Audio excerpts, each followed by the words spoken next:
Well, welcome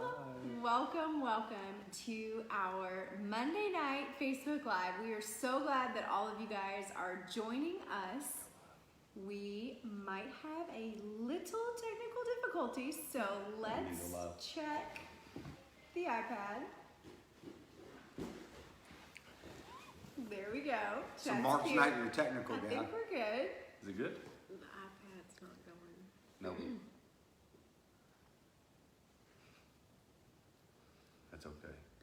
That's okay. It'll be just fine. That's okay. There we go. We're just going to roll with it. So we see that you guys are joining us, and we're excited and honored that you guys are here. We have our very first set of special guests. Mark and Leslie are joining us. This is Mark and Leslie Owings. For those of you who don't know the Owings, they have been in ministry for 12 years. They are the founders of Elevate Him, and it has been so fun to watch them over the last few years and just how they love and serve and minister together side by side. So it's our honor and privilege to have them here to talk about marriage and community and what that means.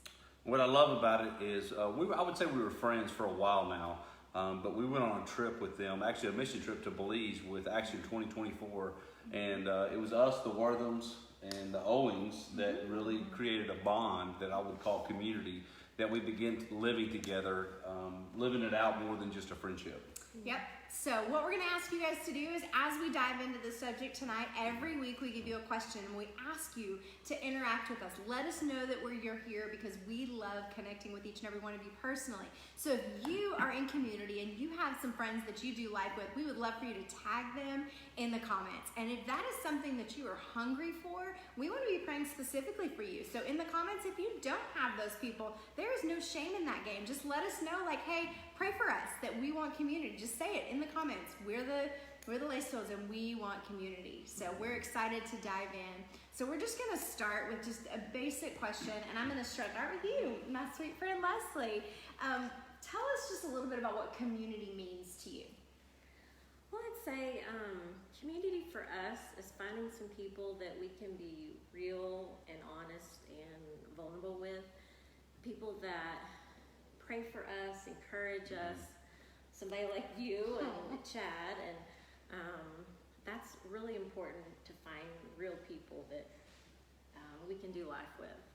Absolutely. I think for us, it's about transparency, vulnerability, a safe place, truth, and prayer. And if you get those 5 things in the mix of friendship, things start growing and you get challenged in way different ways, and people get a different view of what it is. So I think for us, it's about those 5 things. You know, at church this week, I heard the guy say one of the 3 key principles was, we're going to be real. Come on. And right when he said that, I thought about this Facebook Live about community. Yes. Is, you know, you have to be able to be real somewhere. You know, church is a place that sometimes we struggle being real. But if you can't be real with your community, then there's a problem. Yep, and I would just define community as the people that you do life with. It's defined for us in Acts that they are the people that we are learning together with, that we are breaking bread with, and we are spending time with. And what I love in that scripture in Acts 2, it just keeps talking about the word together. So community is the people that you're doing life with together. So what would you say are some of the benefits of having community in your lives? Like I said before, just people that can encourage you and pray for you. Like right now, we're in a small group, and there are 5 couples, and we have Marco Polo together, and it's just so fun because it's a place where we can laugh with one another and just go out and have dinner together, and we meet at different people's houses, and it's just a good place for us right now. We haven't always had a good, group, a community like that, but right now we do. So. And it comes and goes. I think that group that we're in right now, and I love every one of them. They're probably watching us. But we meet at each other's house. We eat bread. We break bread. There's the Christian way to say that. But we hang out and we laugh a lot. And I think that's one of the things that we don't talk about enough in community is you got to have laughter and connectability. And when you get those things, then the benefit of it is, again, you get a safe place to be real, talk about your day, talk about what you're going through. There's seasons and change. What do you call it all the time? Seasons and stages and Yeah. Ages and Ages stages. and Ages and stages. So Yeah. everyone in that group has different kids at different ages, and we're allowed, able to speak into their life, and they're able to speak into us. And I mean, just like even one of the benefits lately is we talked about how we activate each other. And so we had a couple over that we're really close with, and we were eating dinner. And one of the prayers for the wife is that the husband would open up more and share his heart more. And I think that's probably a prayer for a lot of women out there, that we would talk more and use our words more. And she'd been praying for this, and we meeting and praying and meeting and praying and meeting. And so they came over the other night, and we're just having dinner, and he just starts pouring his heart out. He's crying and sharing his heart. And I look at her, and she's in disbelief, like, what's going on? Why don't you do this to me? So he got up to go to the restroom or something, and I said, what are you feeling? And she said, frustrated right now. Why doesn't he do that with me? And I said, here's the deal, is I think when we get into these groups, the benefit is we become activators, and we activate each other, we challenge each other. And I think in that group, that's where you talk about 2 or more are gathered in my name. There he is also. But we start activating each other and tipping the things of God in each other, and that's what happened in this guy. And I said, why don't you look at it this way, that God is answering a prayer that you've been praying for a long time, and it took a group, a community, to activate that in him. So that's one of the benefits I see. You know what I love about community? When we started our group, when we got back from Belize, it was the Worthams, us, and y'all. And we got really quick. We asked hard things. We laughed a lot. We loved a lot. We cried a lot. And we were real with each other. But what I love about community the most is the Worthams moved away, and they were a part of our community group. What I love is they've recently just moved back, and it's something that we can pick up like we never left off. And so community is living life, and it's not about, well, we really haven't talked, so we don't know each other. Because of what we've walked through with each other, we know each other. So it's not this long process of picking back up with each other. And for me personally, one of my favorite community stories is we have people that we've done life with. We do life with you guys, and there are quite a few families that God has allowed us during all these different seasons of transition to lean into.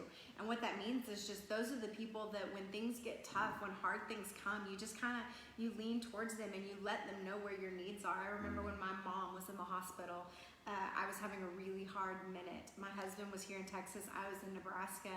And in the middle of that hard minute, within about 30 minutes, I had either text or phone calls from 4 different women, because my husband knew how important our community was, and he was able to lean into those women and send a text, because we had these safe relationships. He was able to either text the husbands or text the women specifically and just say, hey, my wife needs you. And so what about you guys? Has there been a time when you've been able to just lean into the community around you? Definitely. I went through a really hard hormonal imbalance after I had my son, and Mark had to really reach out, and people had to come help. And my mom was one of my biggest fans. She Shout out to Mom. So good. Aww. was really there for me. But there was even friends that, I remember this one girl that was like in between jobs, and she came over and helped me on a daily basis, like care for my son and help me with meals. And I mean, just like the real hands-on type friend. And so yeah, it's made a world of difference having true friends. Especially in those times, it doesn't matter if it's a debilitating hormones or cancer or a sickness or whatever it is, or crisis, a job change, a transition. I remember one time in my life, I wrote about it in one of our books called The All In Life, and Maggie's going to share some stuff out of that. But one time that I remember I remember talking to people about anxiety, and I thought, man, just pull it up by your bootstraps. You know what I mean? Just get it on. And I didn't really understand, but there became this Jenga effect. Y'all have all played the game where you pulled the Jenga pieces. Well, enough of them got pulled in my life where everything just came crashing in. You know, I was changing jobs. We just miscarried, and my father, who I'd been estranged from for a while, hadn't talked to for 2 years, announced to my brother and I over breakfast that he was dying. And so that all came crashing down, and I didn't even know it. And I was sitting in a church service, and I'll never forget sitting on that front row. Thank God I wasn't preaching that Sunday. And I just melted down inside. It felt like the weight of the world just fell on me. And I thought to myself, this is exactly what people are talking about. And there's no bench pressing the world off you. And I remember slowly walking, fastly walking, jogging, and then running to my car. And when we got home, I got in my bedroom and threw the sheets over my head, and I told her, Leslie, don't call anyone. I just wish Jesus would take me home, which she took as a suicidal thought. And I wasn't suicidal in the fact that I wanted to go shoot myself, but I was in the fact that, Jesus, just please take me home. I don't know what this is, but something just broke in me. And I told her not to do anything, and I thank God for disobedient wives at times, because this woman of mine reached out to Jay McCarley and David Terry. And they showed up at one of the most embarrassing times of my life, because I'd held it together. And I remember when they walked in, I pulled the covers over my head. And David and April and Jay climbed in bed with me. This time it wasn't a bad thing that elders were climbing in bed with another elder, but they just began to speak life into me at the lowest point in my life. And I had no point. It wasn't a lean. All my weight was on them, and they carried me. And I think back at that moment, had they not been there in my life and we wouldn't have been doing life together, who would have been there for me? And they prayed with me and talked with me, and what took a couple of hours to walk me through some issues, and Jay just tell me it's okay, don't be embarrassed. Mark, there's a lot of things happening in your life, and you can't carry this, and you weren't built to carry this. And you need to hand this over to the Lord. They walked me through in a couple of hours, and I think if they wouldn't have been there, I think that would have been a doorway into depression that would have lasted for years without community. So that's been the benefit of leaning into community for us. So if you can see what we're talking about here is this is emotional. I just recently walked through a deal where with one of our kids that was more emotional for me than it was for the kid. And my wife reached out to somebody that we're in community with, and he came straight over and was the lifeline that I needed. And that's what we're talking about. And guys, if you don't have this, this is a part of a great marriage. This is a part of what makes this happen well, because it's not easy. And without these lifelines, without this community that we call friends, but it's so much more than friends. It's who we live life with. And so if you do not have that message, Jessica, we want to pray directly for you guys, because it is such a big part of what makes our marriage great. Yeah, and so you've heard some incredible stories of just the impact that community has had in the hard times. But here's the deal, the good stuff is there too. Amen. These are the people that show up at your kids' weddings and that throw your kids' wedding showers. Our daughter got married about a year ago, and I remember sitting at her bridal shower overwhelmed with just the touch that every single person that was sitting around that circle had on her life leading up to that moment. And it's because we made a choice early on that we weren't going to try to do it alone. We weren't going to try to parent alone. We weren't going to try to do marriage alone. We let voices into our lives, and we had to be willing, and we had to be vulnerable, and we had to be okay with the fact that people let us down sometimes. And that happens, but it's just a part of it. I want to read you an excerpt. I don't know if you know this, but Mark has published how many books? 6 together, and you're part of 2. 6 books. 3. But this one was Mark Owings and David Terry, and they talked about what it meant to be all in your relationships. I'm actually going to give away one of these at the end. All of you who comment on here and let us know who your community is, or that unique community, that later this week we're going to give away one of these for you guys. But here's what it says specifically. It says, it's not just about sipping coffee or having a common hobby.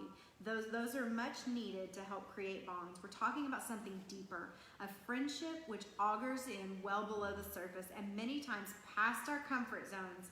All in is the place where all of who we are is revealed, and we are loved, accepted, and encouraged in the face of it. All in friendship is when two people, men or women, understand in their bones that unless they are connected to the right individuals, they will never obtain their full potential. Never. Connectivity and commitment to others and by others are the keys to the doors of our destinies. We must have other people in our lives to reach the fullness of what God desires for and from us. We were never designed to live alone, and it is not good. So, but we also know that sometimes we get ourselves into positions where we might have relationships that aren't the best thing for us. We might get caught up in a community that is not pushing us towards the things of God, and not pushing us towards our marriage, and not pushing us to fight for the more that God has for us. So has there been a time for you guys when there might have needed to be a shift in your community, or a shift, maybe a leaning out from some so that you could lean into some others? absolutely. I'll take this one. I think that Leslie and I, we talk a lot about boundaries and values, and when those two things aren't meeting in a community or with a friend, a couple, or community, it's time to make an adjustment. And so there's been definitely times that we realize that someone doesn't value the things that we value, or doesn't respect boundaries, opposite sexes, all kinds of different issues that are common to everyone on Facebook. I mean, Facebook and social media alone, there's so many things that are happening that are attacks against our marriage. But there's absolutely times that we did it individually, we did it in our marriage, and we did it with our kids. But if I could go back, I think that if as I was praying about coming on, this is the one thing that I wanted to speak to some people, and people can just see it as encouragement to you. But God knows right where you are. Many times we're not moving to the place, to the destiny and unlocking the door because we're not connected to the right people. And it's getting connected to the right people who have the same values and the same boundaries that you do, and that unlocks those doors to you. And there's times that you have to evaluate where you are in this friendship. It's not that, we wrote the book, The All In Life, and one of the things that I want to do is when we rewrite this book is write that they're seasonal. Not everything's forever. I don't know if me and Chad and Megan are going to be at each other's funeral. I hope so.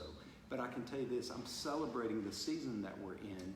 And if they go a different path, then I can tell you that we'll celebrate and be with them in that path and step back so that they can reach their future, and they would do the same for us. And I would encourage you to evaluate your friendships. Are they moving in the same direction? Do they have the same heart for the Lord? Do you have the same values and boundaries? And if they don't, then there's time for an adjustment. It's hard, it's awkward, but I just say direct conversation and really realizing that you as a couple have to decide where you're going. And there were several times we had to look at friends and just say, we're not heading in the same direction. We're heading here and you're headed here. And I'm sorry if that offends you. Some people offend, some people they understand. So. And what I love about that is we can still be friends with them, but it's not who we're going to hang out with. And who we hang out with is who our community is. And so we're going to continue. We're not better than. We're not leaving you behind. We're praying for you. We love you. We'll take your phone call. But it's just not who supports it and encourages us. So we're going to choose to hang around somebody else that does do that for us. And then sometimes it has to do with the seasons your kids are in. When Amen. our kids were all Amen. young and in sports, our kids' teammates' families For were part of sure. our Yeah. community. And then when we were super involved in student ministry, when our kids were in student ministry, that was our community, other parents who had kids in student ministry. And now that we're empty nesters, the majority of our community is either really close to empty nesting or they are empty nesters. So here's another one for you guys, is how has living in community impacted your marriage and your family? I would say impacting our family. I think about our kids. I think about times when our kids were sick or in the hospital. The time Ellie Grace had the four-wheeler accident, and that was one of the times you showed up at the hospital, and I was so impacted by you. You brought Chick-fil-A, which you knew was my favorite. You sat there and brushed her hair out because her hair hadn't been brushed in days and days, and it was all knotted up, and just the love and the care, and I realized I, shouldn't take that for granted. That not everybody has friends in those hard seasons that you need somebody to come love on your kid or encourage you. I love that because, you talk about Ellie Grace, she's 4 days in a coma. When she comes out, you want people to give you your space, but you want your inner circle to come in. And Megan just made her inner circle, and I'll never forget sitting there and just watching her brush out all these knots, and Ellie won't ever forget. So, I had the honor of marrying Chandler and Landon, and I have that memory, but the memory I have of them is one of the lowest times in our life is Megan sitting there brushing her hair. And then Chad and I, there's so many times our kids are the same age. I say kids, they're coming in their 20s and 22 years old, but there's times that we get a talk and I go, I'm thinking about this, and this man has done a lot for me. He's just said, hey, it's time for you to back up and pull your funnel back a little bit, Mark. I know that you want to do some of these things. He said the tough things to me that I didn't want to hear, but because of who it came from and the relationship and community we walked in, he's encouraged my marriage and he's encouraged my kids, and I've had the opportunity to do the same thing. And one of the things that I'll tell you about him, just recently, I got to watch Chad just minister to a man and who's entering into a time of relationship, and had to speak some truth and love and just watch the brokenness. And after the meeting, watch him pray and continue in. And then 48 hours, turn around and that person sees what he just shared. But one thing that we got to talk about when it comes to relationships is it's risky business. If you're going to be transparent and you're going to be vulnerable, you're going to risk your heart and your life. You've got to, transparent's one thing. We've seen the people pull their heart cavities open and talk about from a platform or a stage. It takes a whole different skill set and risk to say, hey, I want to allow you into my life to either hurt me or help me. And so most of the time it does hurt, but it does help. So, Not, as I'm sitting here, as they're talking, and Leslie and Megan and Mark sharing, my heart hurts for some of you guys out there that don't have this. And so my prayer is for you, and for you to be your prayer, that you have community that you can turn to, that you could, I just thought about this time as he's talking, that I was able to walk through that a couple weeks ago. It was just fresh. I mean, it was a couple weeks ago that I was at his office, that we were walking through this, and that he was there praying for me, that he was at my feet praying as I was talking to this man. And my heart hurts if you don't have that, because what we have here is only because of the community that we have. Yeah, and I would say wherever you are, you can start now. It's not too late. If you're sitting here as empty nesters and you're feeling lonely, it's a great place to press in. We believe with all of our hearts in the local church, and that is one of the best places where you can get plugged into community. And if you need help finding a local church, I have incredible friends at so many different local churches, no matter what metroplex you're in. But at the same time, like, where you are is worth it. Whether it's the ball fields, your neighborhood. We have friends who have incredible community just in the context of their neighborhood, and they gather and their kids play. But take a step towards someone. Be the inviter. If you feel like you're never invited, just start inviting people into your life to go to the pool, to go for popsicles, to go to the, whatever it is. Let whatever common ground you have launch you into building and nurturing those relationships, because I promise you it's going to be worth it. You're going to get to sit someday on the couch with people in tears and just recall some of those moments. So I want you to take a step towards it. But you have to take that step. As much as we would like to say, we speak that over you, we encourage that, and it happens. You have to take the step. As we're sitting here and we're laughing because me and Leslie are the same. We don't do well with this. Mark and Megan are naturals at this. So guys, we are real people desiring to connect with other real people and to encourage and inspire you to do the more. And let me tell you, this is the more. The more is community. The more is searching out, stepping out, and being real with people and letting them into your life. So you have to let them into your life, because it just doesn't happen. Because we guard and we protect who we are and who we let close to us. But we have to stop, and we have to let our guard down. We have to let people in. And sometimes we're going to get hurt letting people in. For sure. But it's okay, because there's somebody there that's going to step up and be who you need them to be in the right moment and time of life. Yep. So we've been sharing over the course of the last few weeks that we have launched a marriage ministry called Fully Connected, and we have our first ever marriage conference coming in August, and you guys have started registering. That is going to sell out, so I encourage you, if you haven't, don't miss out. But we're only able to walk into this new venture because we have people who have asked us to partner with them and believe in us. So Leslie and Mark, I would love for you guys to just share briefly with all of them why are we doing this Fully Connected thing? What is it about marriages that God's stirred in you guys? Well, I think, we've been doing Fully Alive for 12 years, and we've never done anything for marriages. It's always just been the individual. And so for the first time, we're getting to bring couples together and speak to both of you. So I just hope more of you sign up, and the ones that have signed up, I'm so excited for you to go. Amen. And for me, I think I'm with Leslie. You know, we spent the last 12 years, God called us out onto a journey that I didn't know anything, didn't have a vision. James Robinson didn't even want to release me because he said, you don't have a vision. I said, I don't have a vision, but I have a call and I know it's God. And I stepped out.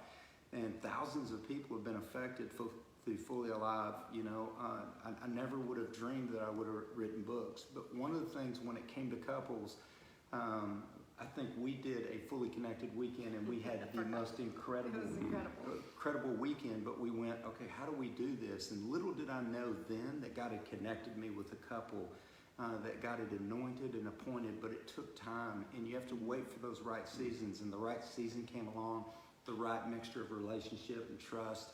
And so I'm excited personally for me, selfishly, is I got to do what God's called me to do. I get to promote people that I know carry the message of hope and grace to couples that are anointed and don't just bring you content. The one thing you don't know about this couple, and I can't wait to share, their small beginnings when they first got married, where they lived, some of the ailments that hit them, it's unbelievable, unthinkable, but God was unshakable and did something. And I say something every time I come into Chad's Gate. You have to come to the conference to find out what that is. But for me, it's selfish. I can't wait to watch you guys do what God created you to do in marriage. So for us, this is our covering, Mark and Leslie. We have partnered with them and walking under their ministry as we walk out fully connected, as we launch marriage ministry. We're still, as we're sitting at this couch for the last 3 or 4 hours today, just talking and laughing and having a good time. Not sure what it's going to be. But we're just praying that we're obedient in what God's called us to. But these two people right here are mine and Megan's covering. So we submit fully to their authority and their covering in this marriage ministry. And what we love more than anything is that we get to partner with the local church and we get to walk with you, each and every single one of you, because God has given us an ability to fight hard for the things that sometimes we don't even realize we're not fighting for. So we get to do this all together. So thank you guys for being safe people for us. Thank you for believing in us and for being community that we can lean into, and for being a part of the big moments. And so we're thankful for you guys for leaning in tonight. The ones of you that show up every single week, the ones who watch the replay, the ones who share. Guys, we only ask you to share because we know that you have people in your lives who might need the encouragement that we're trying to put out there. So go ahead, share, tag your friends. Don't forget, we're going to give away a copy of the All In Life. So comment here at the end of this who you're doing community with, tag them, or if you need prayer for the community that you need. I also want to remind you, we had somebody want to sponsor a couple for our marriage conference. And so how do they get a hold of that? You can email marriage@elevatehim.com if that's something that you really want to be a part of the conference, but you don't have the financial resources to make that happen right now. We'll get in touch with you. We'll get you connected. Also, if you want more information about the conference itself, go to elevatehim.com/marriage. You can see everything that you need, and we're so thankful for you guys. Can I share one more thing? Absolutely. So I want to challenge you out there. We talked about community. So you guys are connected with a community and have an influence that we don't. We're asking that you would ask them to go with you to the conference. It's going to be real. It's going to be raw. It's going to be unreligious. There's going to be content, testimonies, all kinds of things. But we need to gather together. Reach out and grab someone. If you know someone's struggling, don't sit there and just watch and pray. Be the arms and feet of Jesus that goes and asks them and maybe even pays for them to come to the conference so that they can get life and life abundantly.